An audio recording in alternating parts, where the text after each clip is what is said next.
buenas tardes, mi nombre es Kelly Velázquez. Yo les voy a explicar los resultados obtenidos de diseño experimental en la tarea 3 con el programa Jamón. Entonces, lo primero que se hizo fue un análisis de los resultados de la ANOVA para la longitud del sargo en función de las islas. Entonces, el ANOVA se utiliza para determinar si existen diferencias significativas entre las medidas de la longitud total de los sargos capturados pues en diferentes islas. Entonces, ¿qué obtuvimos? Entonces tenemos la suma de cuadrados que fue entre grupos, es decir, entre islas, y que fue de 58.9. Esto nos refleja que una variabilidad en la longitud total que se puede ser atribuida entre las diferencias entre cada grupo o isla. Tenemos la suma de cuadrado residual que nos dio 2950.1, que es lo que nos explica, es la variabilidad que nos explicada entre islas, es decir, ya es una variabilidad neta de cada grupo. La media cuadrática entre islas es de 9.81 y la residual o dentro de cada isla es de 15.29. El valor F nos dio 0.642. El que mide el estadístico F mide la relación entre la variabilidad entre los grupos o islas y la variabilidad dentro de los grupos. Es decir, digamos que mide la relación entre la suma de cuadrados entre grupos y los cuadrados residuales. Un valor bajo de F pues nos indica que hay poca diferencia entre las medidas de los grupos. El valor P nos dio 0.697 y está asociado a que es mayor al nivel de significancia comúnmente usado, que es 0.05.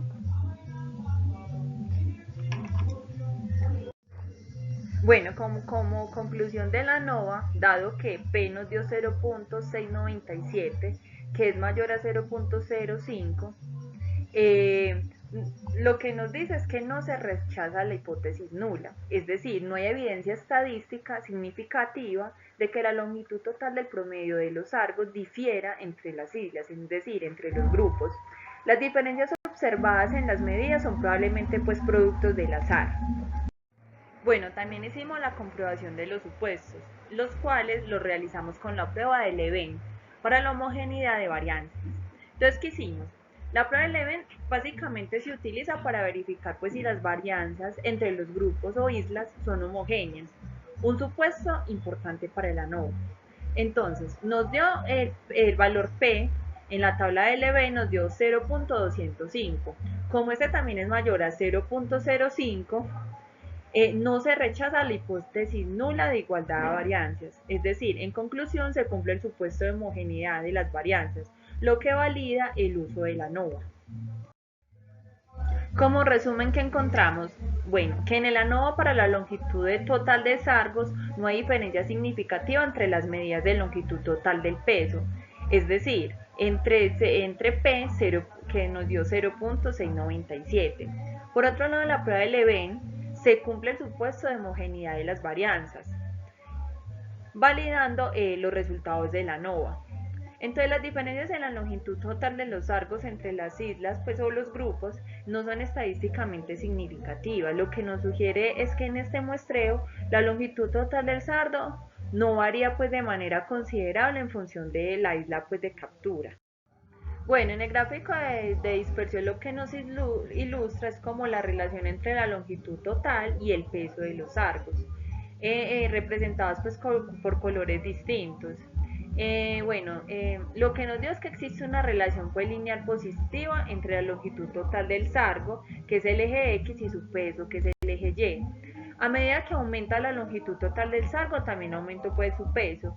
La fuerte alineación de los puntos a lo largo de una línea sugiere pues, que hay una correlación alta y positiva entre las dos variables. Bueno, todas las líneas ajustadas para cada isla indican pues que la relación entre la longitud y el peso es consistente entre las islas. Es decir, todas las líneas tienen una pendiente positiva similar, lo que nos sugiere pues que independientemente de la isla o el grupo, la longitud del sargo es un buen predictor pues del peso. Sin embargo, se puede observar hay veces pequeñas diferencias en la inclinación o ubicación de las líneas. Esto nos puede indicar pues como ligeras variaciones entre las islas, aunque estas diferencias no parecen pues ser muy grandes. La mayoría de los puntos se concentran alrededor pues, de la tendencia lineal, confirmando la relación pues, que proporcional entre la longitud y el peso. Y la dispersión de los puntos es relativamente pues, baja, lo que nos sugiere pues, que hay una buena precisión en los datos. A mayores valores de longitud, es decir, mayor a 25, algunos puntos muestran mayor variabilidad en el peso. Esto podría deberse a factores como diferencias individuales entre los peces o también puede ser errores en la medición. Bueno, en el ANOVA previamente pues que realizamos, la longitud total entre las islas pues no se encontraron diferencias significativas. El gráfico también apoya pues esos resultados, ya que las tendencias por islas son muy similares, es decir, entre grupos, y no se observan pues grandes diferencias en la distribución. Si se realiza una ANOVA para el peso, es probable que se obtengan resultados pues similares, aunque pueda haber ligeras variaciones.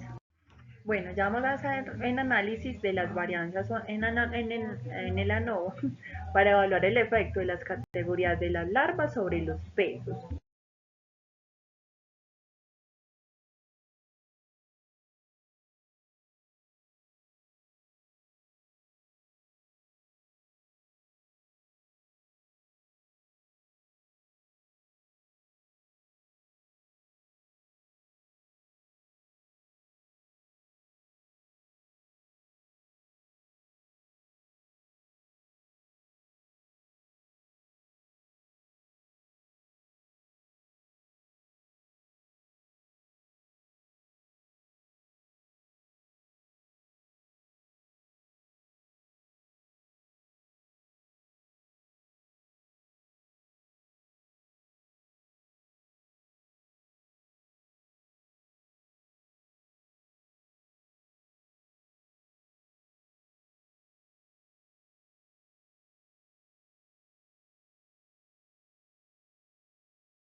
Bueno, entonces en el ANOVA analizamos cómo las diferentes categorías de un factor, que en este caso serían las larvas, afectan una variable dependiente. En el caso de nosotros sería el peso.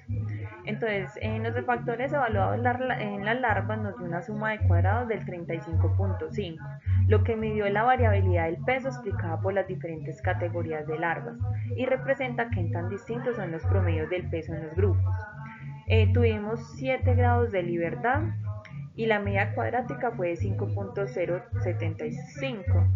El promedio de la variabilidad explicada por cada categoría y lo obtuvimos fue al dividir la suma de cuadrados entre los grados de libertad que fueron 7. Los grados de libertad se refieren pues al número de observaciones menos pues el número de grupos. También obtuvimos una media cuadrática como vemos de 5.738. Es el promedio de la variabilidad no explicada obtenido al dividir la suma de cuadrados de los residuos entre los grados de libertad.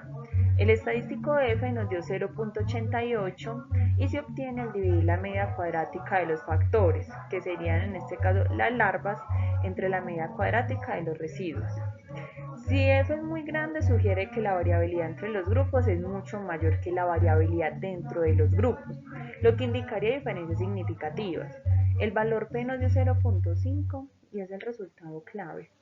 Ese resultado pues, nos indica la probabilidad de obtener los datos observados y la hipótesis en este caso fuera cierta, o sea, la hipótesis nula. Es decir, si no hay diferencia entre los grupos. Bueno, también tenemos la hipótesis alternativa, es decir, que al menos una categoría de larvas tiene un peso significativamente diferente. Dado que el valor P es de 0.5, que es un nivel es un nivel mucho mayor que el del típico, que es de 0.05, no se puede rechazar la hipótesis nula. Esto significa que no hay evidencia suficiente para concluir pues que las categorías de larva afectan significativamente al peso. Entonces, como conclusión, que tenemos que la variabilidad en el peso entre las categorías de larva es pequeña en comparación pues con la variabilidad entre los grupos. Bueno, ya les voy a explicar lo que nos encontramos en la prueba T. Entonces, el promedio del peso es significativamente diferente de cero. Entonces, es una evidencia estadística fuerte pues como para rechazar la hipótesis nula. La prueba de normalidad o Shapiro-Wilk, los datos no tienen distribución normal y puede afectar la validez del análisis como la prueba T y el ANOVA. No hay diferencia significativa entre las categorías de larvas y las categorías no influyen pues en el peso. Ya por ejemplo que ahorita les voy a mostrar en el gráfico, las desviaciones en los extremos confirman pues la falta de normalidad en los datos. En conclusión, el peso promedio es distinto de cero, pero los datos no cumplen con la normalidad y no hay diferencias significativas entre los grupos. Bueno, en el gráfico QQ evalúa pues si los residuos estandarizados siguen una distribución normal, lo que es un supuesto clave en el análisis pues como el ANOVA. Entonces en el eje X representa cómo se esperaría distribuir los datos si fueran perfectamente normales y en el eje Y, que son los residuos estandarizados, muestra los valores observados de los residuos. La línea diagonal representa pues la distribución normal teórica. Los puntos cercanos a la línea indican que los residuos cumplen con normalidad. Las desviaciones en las colas, es decir, en los extremos, nos indica que hay cierta desviación en los valores más bajos y más altos, lo que sugiere pues que los residuos no son perfectamente normales.